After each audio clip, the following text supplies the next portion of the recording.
Our daily godly message we can find in Nehemiah chapter 2, verse 9 to 10. The title of our message, Enemies of God's Work. Like many people, I typically interpret opposition as a sign that I am doing something wrong, while a smooth road ahead makes me think I'm on the right path. We learned yesterday that God made the way smooth for Nehemiah, but today, we read the first hint that not only would support Nehemiah's mission, should he take the displeasure of two important men as a sign he should not rebuild Jerusalem's wall? Of course not. This was just another opportunity for Nehemiah to put his trust in the Lord. He should stand strong in what God had called him to do, to love God and his neighbor by restoring Jerusalem. One of the opposites was Sanballat, whose name means sin. The moon god gives life. Those familiar with the Old Testament will remember that the Ammonites were sworn enemies of Israel.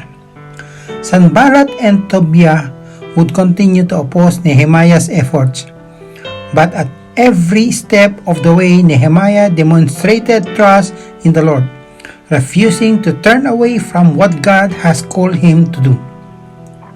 It is quite unlikely that God will call any of us as huge a task as Nehemiah undertook.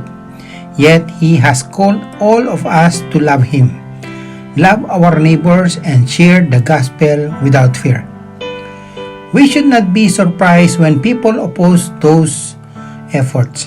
Remember that Jesus taught His disciples to expect rejection. If the world hates you, Jesus said, keep in mind that it hated me first. Remember what I told you. A servant is not greater than his master. If they persecuted me, they will persecute you also. We are no exemption to the rule when we spread the gospel of Christ. We will experience resistance. Do not lose heart.